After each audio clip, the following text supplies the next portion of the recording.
Hello बच्चों, let's read the question. Action and reaction. There are four options given. Act on two different objects. B. Have equal magnitude. C. Have opposite directions. D. Have resultant 0. तो इस question में हमको दे रखा है कि action और reaction की क्या प्रॉपर्टीज होती है, हमें चेक करना है.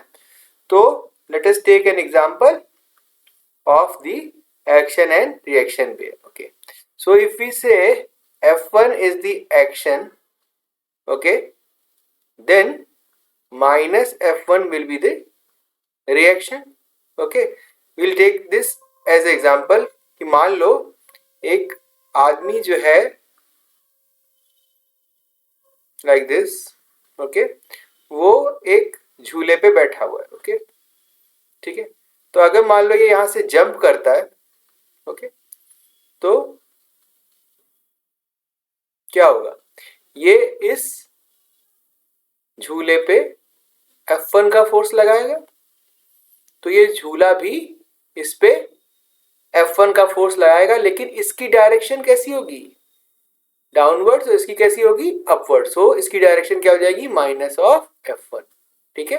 तो पहला जो ऑप्शन है act on two different objects, तो ये सही है क्योंकि यहाँ पर ये दो अलग अलग ऑब्जेक्ट पे लग रहा है, एक इस आदमी पे और एक इस झूले पे. Fine, acting on this man as well as this swing. Okay, अब अगर इनका मैग्नीट्यूड निकालें तो F1 का मैग्नीट्यूड क्या होगा, मॉड ऑफ F1. ओके, और अगर हम F2 का मैग्नीट्यूड निकालें तो ये हमारे पास माइनस ऑफ F1 है, तो वो भी क्या हो जाएगा, मॉड ऑफ, ये मान लो हो जाएगा F1, और मॉड ऑफ माइनस F1 भी क्या हो जाएगा, आपका F1. तो हमारा दूसरा ऑप्शन भी सही है कि they have equal magnitude. Okay, अब हमने ये भी देख लिया था कि इन दोनों की डायरेक्शन कैसी है, अपोजिट है. अगर इसकी डायरेक्शन ऐसी होगी तो इसकी डायरेक्शन कैसी होगी, ऐसी होगी.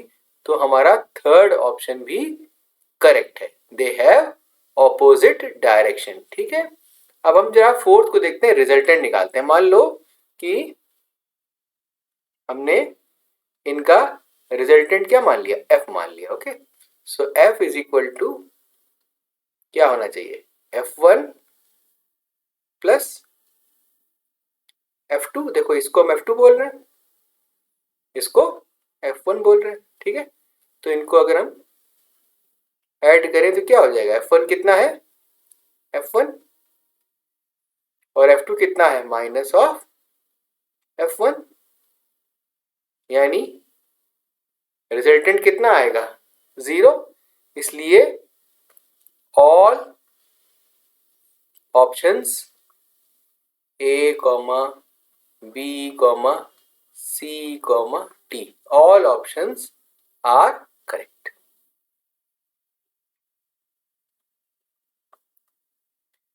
I hope you understand this well. All the best. Thank you.